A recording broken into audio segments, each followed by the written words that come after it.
Oh, what's up sa inyo mga kabayan? Kamusta kayo? Magandang araw sa inyo. Nagbabalik na naman tayo dito sa ating channel. Siyempre mga kabayan, may pag-uusapan na naman tayo. Oh, ayan, nakikita nyo sa screen natin, di ba?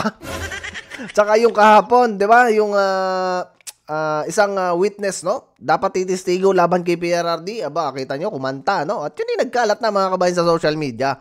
At makikita ninyo, 'di ba, ang epekto mga kabayan ng pera, no, sa mga Pilipino, no? Hindi naman sa lahat ng Pilipino mga kabayan. Doon sa mga ilan na walang paninindigan. Mas pipiliin yung kalahating milyon. Ang tanong, naibigay na kaya mga kabayan yung kalahating milyon na yun doon sa mga doon sa mga witness na yan mga kabayan. At isa pa mga kabayan, pag-uusapan din natin, no, yung pagka-deny, no, nung request nung abogado, no, ni PRRD na si Nicholas Kaufman. At ganoon din sa mensahe ni Senator Pastor Kibuloy mga kabayan. Yan, isa din sa pag-uusapan natin. Basahin natin 'to mga kabayan. At anyway, maraming salamat nga pala mga kabayan sa mga naglalay kasi malaking impression kasi mga kabayan yan pagdating dito sa platform ng YouTube, no. Mas marami yung nakakapanood pag marami yung engagement or marami yung nagla-like at nagko-comment. Mas maganda i-share niyo na rin mga kabayan. PDP Laban Street, PDP Laban Street, PDP Laban, PDP Laban Street, PDP Laban Street, PDP Laban Street, PDP Laban. Bumili na suka, linisin ng tanso, ibalik sa bayan ng talino at puso. Ito ba tunay na Duterte? Ang Pilipinas ang unahin. 10 may asim, humanda kayo sa amin. Bondok, Pato, Bongo, Hinlo, Bata, Matuleta, Lambino, Rodriguez, Salvador, Kibuloy sa Senado. Ayan mga kabayan, i-play na natin tong jingle jingle ng PDP mga kabayan. At nasa ganon, hindi nyo makalimutan yung mga pambato natin. 10 yan mga kabayan, no? Bahala na kayong magdagdag dun sa 2 para maging 12 mga kabayan, no? Meron nang inendorso si BP Sara pero nasa sa inyo yan, no? Kung iboboto ninyo mga kabayan, kasi si Camille meron na rin endorsement, no? Galing kay BP Sara at magkasama sila. Wala daw iwanan mga kabayan. Ang tunay na magkaibigan, ha? Oh, anyway, eto, basahin muna natin mga kabayan itong sinabi ni Adjong, no? Isa din to mga kabayan na talagang hindi ko alam, no, bakit ito ay bumibida ng maigi at bakit ito ay kumbagay kontrabida mga kabayan pagdating sa mga Duterte na alam naman natin mga kabayan na yan parte din ng Mindanao, no. At di ba si PRRD parte din Mindanao, mga kababayan niya tinatabla niya mga kabayan. Ang sabi dito ni Adjong, BP Sara nag-iendorso ng mga senatorial bet para isalba ang sarili sa impeachment trial mga kabayan. Sa palagay ninyo, ito ba mga kabayan ang dahilan? Tuloy na rin. It's not surprising that she changed her tune on endorsing candidates given the context of the upcoming Senate trial. One can reasonably infer that she's now building bridge where she once keep her distance. Tama naman mga kabayan. Kampanyahan kasi ngayon. Ano bang pakialam nito ni Adjong? We respect her prerogative, but we cannot ignore the timing and the possible implication of these moves, especially when they shift from neutrality to active endorsement mga kabayan. Yan ang sabi, no, nito ni Adjong. Ay ano ba ang problema doon mga kabayan kung ang ating vice presidente ay mag-endorso? Kung hindi pinadala sa dahig si PRRD, hindi si PRRD ang gumawa ng mga endorsement ng mga yan. At for sure mga kabayan, wala na. Lubog na sigurado, bagsak na lahat ng pambato ni Bungit kung si PRRD ay nandyan, di ba? At pangalawa mga kabayan, ito sinasabi na to ni Adjong, no, na para isalba yung impeachment trial, no, para kay BP, ay talaga naman, dapat talaga mga kabayan, ganun talaga. Alam nga naman mga kabayan, pabayaan niya yung sarili niya na malugmok dyan sa nangyayaring impeachment na ginawa nitong mga to. At magtataka pa dito mga kabayan si Adjong na bakit daw, kumbaga timing, no, yung pag-i-endorso ni BP Sara, anong gagawin natin mga kabayan? Tiniming din ninyo yung impeachment complaint na yan sa election, diba? So, ang gagawin talaga dito ni BP Sara ay mag-endorso. Kita mo? Isipin mo mga kabayan, si Camille, bakit yan iaalis dyan sa alyansa kung alam ni Camille na malakas dyan sa alyansa ni Bungit, diba? Ayan ang problema kasi. Mahirap kasi mga kabayan sumama dyan sa mga lingo. Pansinin ninyo, yung iba nagkakanya-kanya ng mga kampanya. Yung iba nandun sa burol ni Nora Honor, mga kabayan. Nga pala, condolence nga pala mga kabayan, no? Sa isang batikang artista na si Nora Honor, mga kabayan. No? Ito, mga kabayan. Ito pa, si Marbil, no? Ano bang nangyayari, mga kabayan? Noon na sabi nito, ang gumagamit daw ng yung kote, hindi daw matatawag na adik at yung nagpapahaba lang ng ano. Nagpapahaba lang ng oras. Ay, ito na naman dumali, mga kabayan. There is no truth. This report about the alleged kidnapping, mga kabayan. Ayan ako, yan totoo. Baka yung mga binabalita, mga kabayan, ng ano, baka yung mga binabalita nitong mga mainstream media ay fake news, mga kabayan. Hindi totoo, no? Ayan, oh, there is no truth to this report about the alleged kidnapping, mga kabayan. Alleged pa ba yun? Na-resolve. Tapos doon sa sunod na balita ng mga kabayan, sa interview din nito, sinasabi nito na mabilis na resolve, mga kabayan, yung kidnapping. Ano ba talaga? Sus, Mariusip, sumasakit ang ulo ko dito kay Marbil. There's no truth to these reports about the alleged kidnapping of business personalities such as malicious disinformation will not be tolerated. Yari kayo ngayon. Yari kayo ngayon, mainstream media. Anyone proven to be spreading fake news will be dealt with accordingly. Abay, mga kabayan, kita mo, si Marbil inanakot na. Tapos tayo din mga kabayan. Naloko na. Ito mga mainstream media, nagbalita, no? Nagbalita ng patungkol dyan sa ano, may nagme-message sa atin, mga kabayan. Nagbalita dyan patungkol sa kidnapping. Nandyan nga, mga kabayan, na may interview pa, no? Yung kumbaga pinakang leader ng Filipino-Chinese community, 'di ba? Ay abay kakasuhan, mga kabayan. Ito dealt with accordingly, mga kabayan. Nakakatakot si Marbil. Tapos tayo diyan. Huwag na tayong magkalat ng mga ganyan, mga kabayan. Na sa kanila, no, hindi totoo, mga kabayan, yung kidnapping na nangyayari. Yung alleged kidnapping na yan. Yung mga binabalita, mga kabayan, na nawawala, hindi daw yung kidnapping. At yung nangihingi, mga kabayan, ng pera, matapos makapagbigay na ng ransom money, pinatay pa, hindi daw yung kidnapping, mga kabayan. Ano ba, Marbil? General Marbil? O PNP Chief Marbil? Ano ba nasa utak mo? Kainamang ka. Awari pa, mga kabayan. Isa pa rin na rin, mga kabayan, matindi, no? Ito, mga kabayan, isa pa rin to, no? Request ng kampo ni ex-President Duterte na limitahan ang listahan ng drug war victims ni-reject ng ICC. Ayan, mga kabayan. Bakit kaya ni-reject, no? Bakit kaya ni-reject tong ni Nicholas Koopman, mga kabayan? Ito, ang sabi diyan, mga kabayan, ay na-reject ng International Criminal Court ang hiling ng kampo ni dating Pangulong Rodrigo Duterte na limitahan ng listahan ng mga tinatanggap na dokumento para sa verifikasyon ng mga biktima sa patuloy na investigasyon kaugnay ng war on drugs. Kita mo yan, mga kabayan. Yan yung reklamo ng lead counsel ni PRRD, no, na abogado. Inaprobahan ng ICC pre-trial chamber ang proposal ng ICC registry. Kabilang dito ang 13 uri ng identification documents. Napakarami pala, mga kabayan, no, ng inalaw ng ICC na pagkakakilanlan, mga kabayan. Ito, no, 30 uri. Napakarami yan. Identification documents upang maberipika ang mga biktimang nais tumistigo laban sa dating Pangulo. Napakaluwag naman ng ICC na rin, mga kabayan. Kaya yung Italy, no, hindi umubra sa Italy, mga kabayan. Kita mo, napauwi agad yung kanilang hinuli, di ba? Kasi kita niyo, itong policy na to, mga kabayan, na ginawa ng ICC, 30 uri, mga kabayan, na pagkakakilanlan. Bakit hindi nga naman limitahan, no? Nasa ganon, mga kabayan, ay kumbaga, katulad itong sinasabi dito, tuloy natin.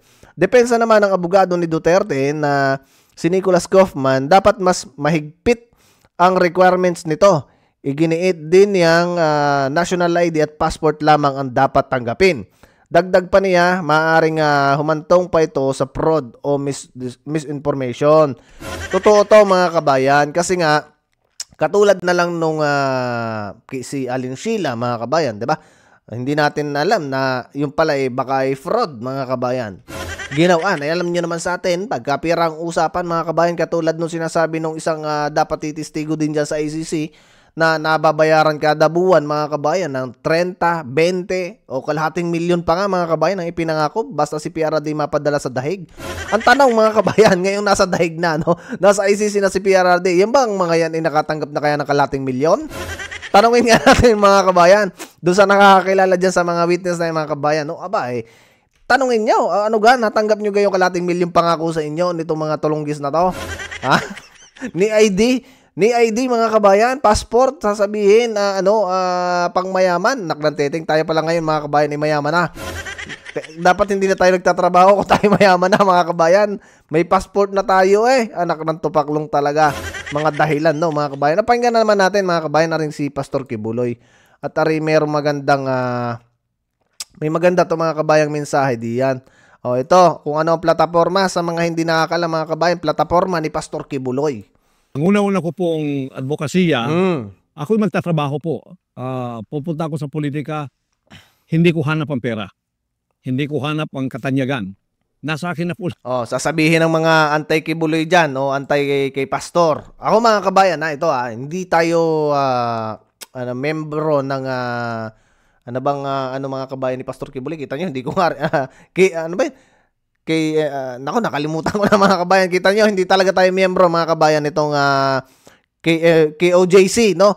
Pero mga kabayan, legit na sinusuportahan natin to si Pastor Kibuloy. Kasi nakita ko mga kabayan, yung talagang, kumbaga, pagiging isang leader nito ni Pastor. No, maliban sa pagiging pastor niya, wag nating tingnan. Kumbaga, hindi ko kasi mga kabayan tinitingnan yung pagiging pastor niya.